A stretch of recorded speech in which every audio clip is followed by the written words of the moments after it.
আমরা যারা এখানে এসেছি আমরা সকলেই জান্নাতের পথে চলতে চাই, কারণ আমাদের সকলের মনে আশা আল্লাহ তাআলা যেন আমাদেরকে জান্নাত দান করে, বলেন ঠিক কিনা?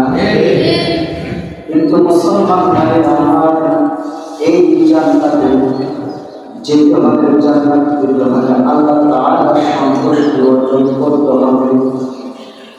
আল্লাহ রব্বুল আলামিন বান্দাকে যেগুলো আদেশ করেছেন সেগুলো পালন করতে হবে, আর যেগুলো নিষেধ করেছেন সেগুলো বর্জন করার দরকার আছে না?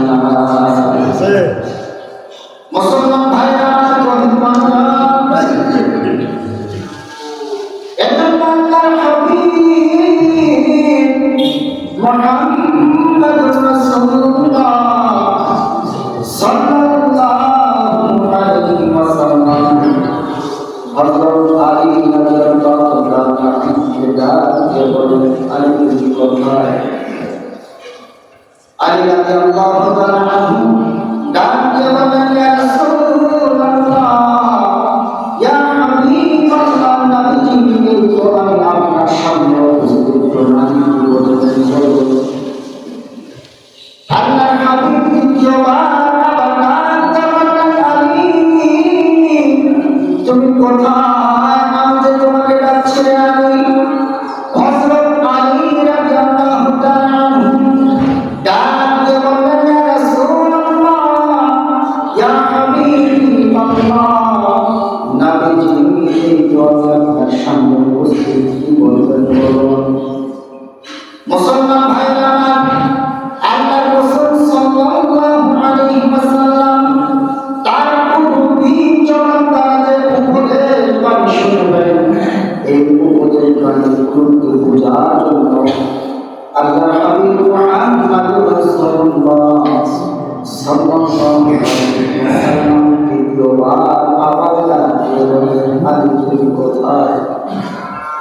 হযরত আলী রাদিয়াল্লাহু তাআলা আনহু ডাকতে বলেন, ইয়া রাসূলুল্লাহ ইয়া হাবিবাল্লাহ, নবীজি এই তো আমি আপনার সামনে উপস্থিত নবী। আল্লাহর হাবিব মুহাম্মদুর রাসূলুল্লাহ সাল্লাল্লাহু আলাইহি ওয়াসাল্লাম আলী রাদিয়াল্লাহু তাআলা আনহু ডাকতে বলেন, আলী তোমার জীবন সংগ্রামের জন্য তোমার চোখের সামনে যদি কোনো আমল সব আমল এসে যায়, সঙ্গে সঙ্গে তুমি সেই আমলটি সম্পাদন করে নিও, আদায় করে নিও। কারণ আজকের আমল আজকে আদায় না করে তুমি আগামীকালকে আদায় করবে। এই হায়াতের গানটি পৃথিবীর কেউ তোমার দিতে পারবে না।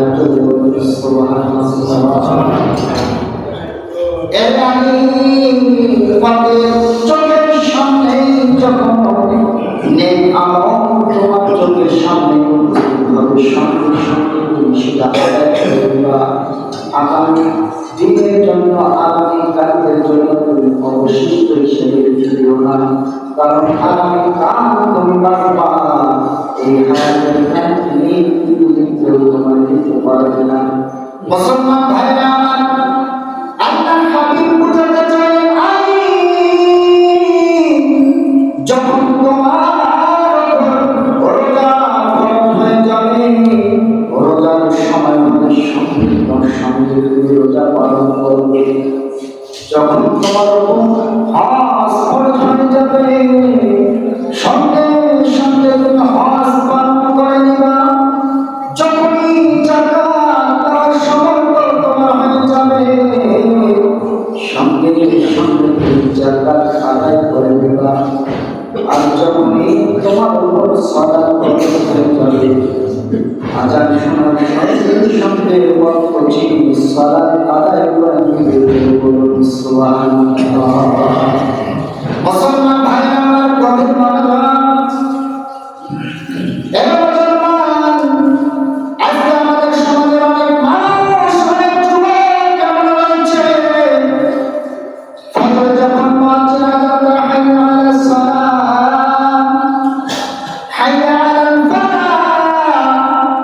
তখন বান্দা না করে ঘুমায়, এমন যুবক এমন মানুষ আমাদের সমাজে আছে না? আছে। মানে আমরা তো মনে করি শুধু ঈদের দিন ফজরের সালাত মসজিদে এসে পড়তে হবে, এটাই হবে ইবাদত। আমরা তো অনেকে মনে করি শুক্রবার জুমার দিনে জুমার সালাত আদায় করে মসজিদে এসে আদায় করতে হবে, এটাই শুধু ইবাদত। আমরা তো মনে করি দুই ঈদের ওয়াজিব সালাত ঈদগাহ মাঠে এসে আদায় করতে হয়, এটাই শুধু ইবাদত। বাকি দিনগুলো যে ৫ ওয়াক্ত সালাত আপনার আমার জন্য, আপনার আমার উপর রব্বুল আলামিন ফরজ করে দিয়েছি, এগুলো যেন অভ্যাস রাখি না, চলতে ঠিক কিনা? মুসলমান ফজরের সালাতের সময় তুমি ঘুমাও, জোহরের সালাতের সময় তুমি মাঠে কাজ করবে, ব্যস্ত থাকো, আসরের সময় তুমি খেলায় ব্যস্ত হয়ে চলো, মাগরিবের সময় বন্ধুদের সঙ্গে তুমি আড্ডা মারো, এশার সময় তুমি বাজারে ঘোরাঘুরি করো। কিন্তু মুহাজ্জিন জানি হাইয়া আলাস সালাহ, সালাতের দিকে আসো, হাইয়া আলাল ফালাহ, আল্লাহর দিকে আসো। তুমি এত দুনিয়ার দিকে ব্যস্ত,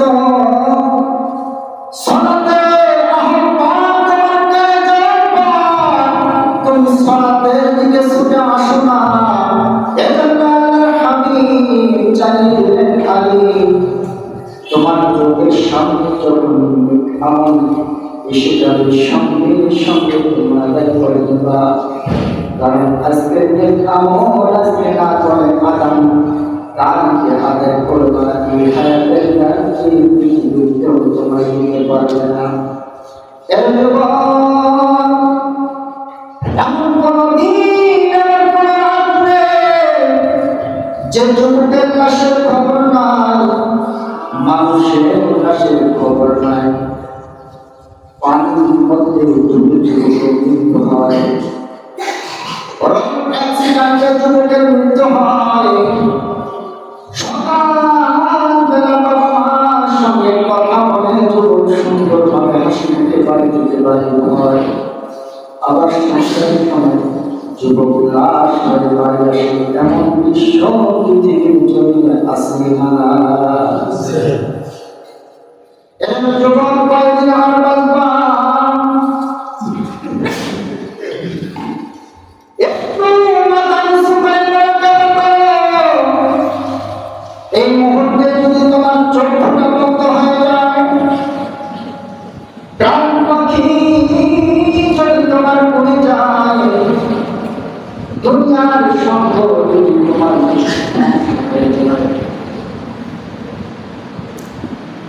আজকে যদি তোমার মৃত্যুবরণ হয়, লক্ষ লক্ষ টাকার খাটের জায়গায় পড়ে থাকবে, কোটি টাকার বাড়ির জায়গায় পড়ে থাকবে, কোটি কোটি টাকার সম্পদের জায়গায় পড়ে থাকবে। তোমার আত্মীয় স্বজন ভাই দাদা সবাই তোমাকে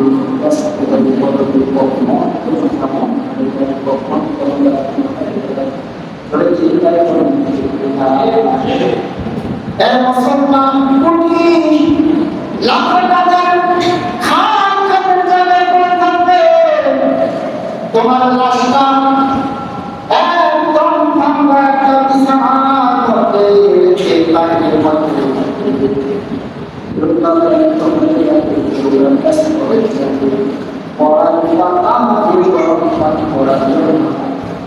কেউ আবার ব্যস্ত ৫-৬ মাস থাকার জন্য, কেউ বা কোরআন নিয়ে দৌড়াবে তোমার রাখার জন্য,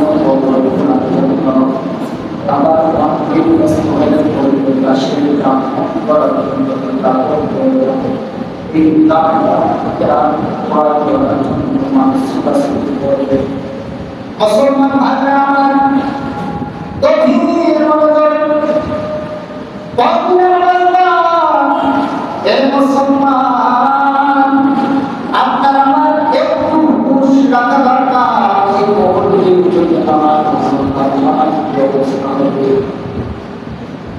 মুসলমান ভাইরা